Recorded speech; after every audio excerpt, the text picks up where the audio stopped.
Com o arrependimento e o pedido de perdão, nos é retirada a pena ou continuamos com o efeito da lei de causa e reação? No livro de Allan Kardec, O Céu e o Inferno, capítulo número 7, há uma página extraordinária que se chama Código Penal da Vida Futura. São 34 itens que dariam para um verdadeiro tratado de jurisprudência ou de direito internacional. E Allan Kardec considera exatamente essa questão. Ele diz, por exemplo, todos nós erramos. Quando nos damos conta, nós nos arrependemos. Passamos pelo primeiro estágio. Ao nos arrependermos, nós sofremos expiação. Mas isso não basta.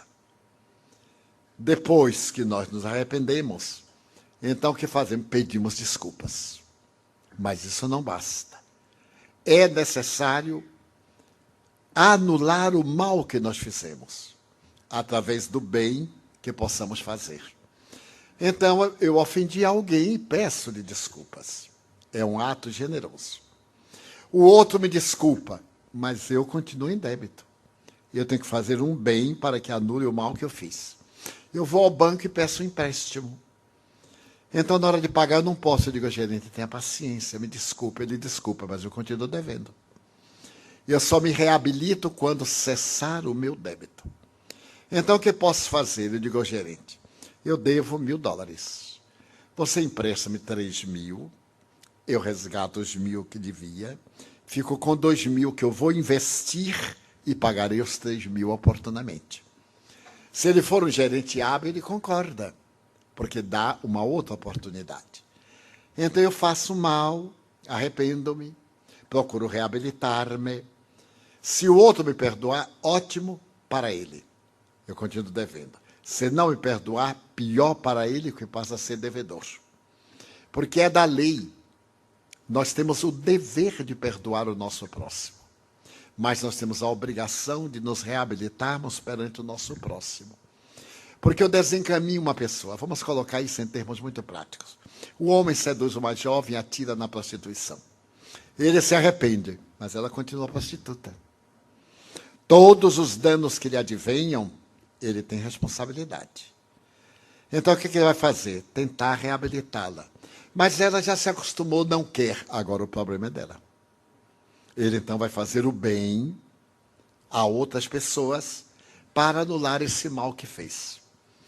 Então, em toda ação, é uma contabilidade. Deve haver. Devo, coloco, regularizo. É uma lei, portanto, extraordinária, porque nos dá dignidade.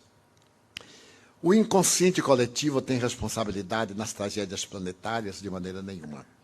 As tragédias planetárias fazem parte do processo da evolução. No Livro dos Espíritos, na terceira parte, Allan Kardec pergunta, o que pretende Deus com a destruição? E os Espíritos respondem, é necessário que tudo se destrua para poder renovar-se. E o que pretende Deus? Fomentar o progresso. Na 742, o que pretende Deus com a guerra? Por que existe a guerra?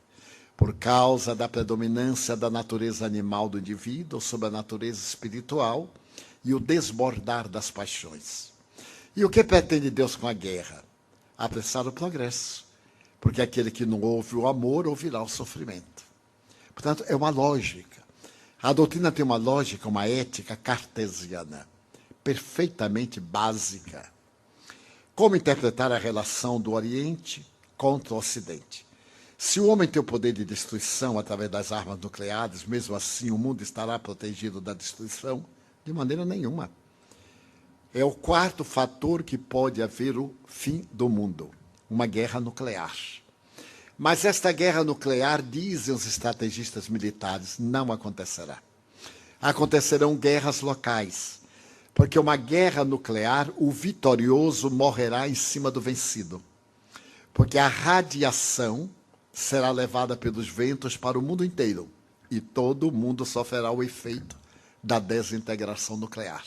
Então ninguém se atreverá, a não ser os psicopatas, a atirar uma bomba de efeito nuclear, vamos dizer, a Austrália, que é um verdadeiro continente. Vamos supor que tivesse 3 países.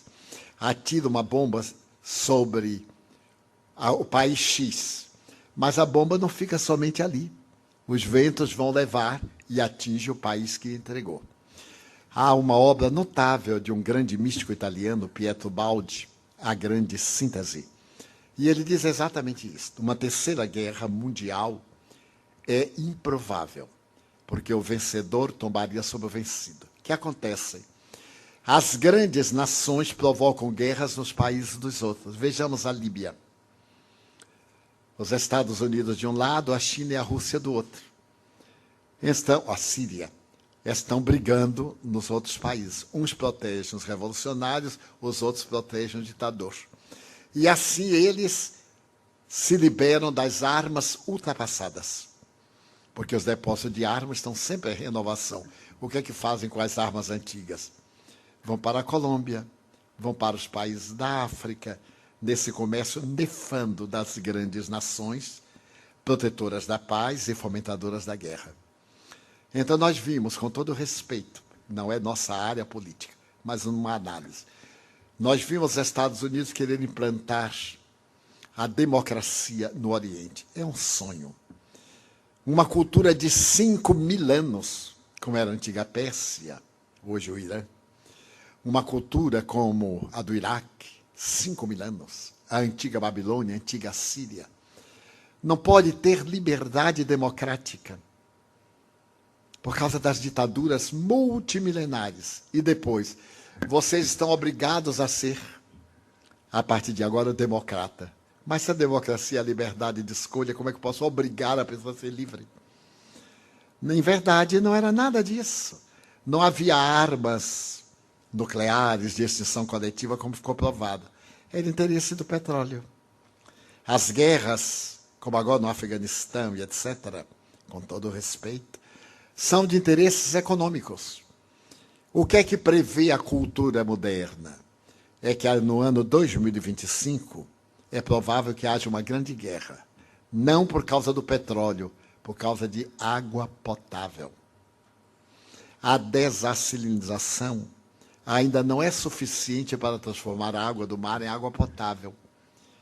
Dubai, Abu Dhabi e outros já conseguem um pouco, mas não é suficiente. Então é necessário que nós economizemos água. Estamos sendo advertidos pelo ecossistema porque 3/4 partes do mundo são aquosas, mas não água potável. No nordeste do Brasil tem o maior lençol de águas do mundo, salobra. Portanto, é mesmo que não ter. Dessa forma, a relação do Oriente com o Ocidente vem desde a Idade Média. A grande responsabilidade é das cruzadas, o ódio ainda é das cruzadas. Quando os europeus foram defender a sepultura de Jesus, que era vazia, defender um túmulo que não tinha nada. Será que eles foram defender o túmulo contra Saladino e outros? Ou foram furtar os tesouros orientais? Então eles vieram para o Oriente, trouxeram as terríveis enfermidades do Ocidente. E levaram a sífilis, a gripe, a tuberculose, que não eram doenças do Ocidente. O tracoma, que é uma doença típica do deserto, nós pegamos durante as cruzadas. O próprio Francisco de Assis, quando ele veio, ele pegou o tracoma, graças à ardência do sol no Egito. Segundo estatística, por ano, 2 milhões de pessoas dessas áreas contraem o tracoma.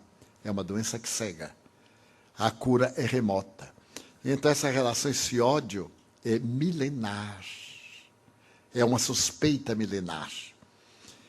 Mas numa nova era, quando nós demonstrarmos os nossos sentimentos que não há Oriente, não há Ocidente, que tanto Maomé como Jesus são missionários de Deus, como Buda e como tantos outros, Akhenaton, Confúcio, e tantos outros missionários, o que importa é Deus, é o amor.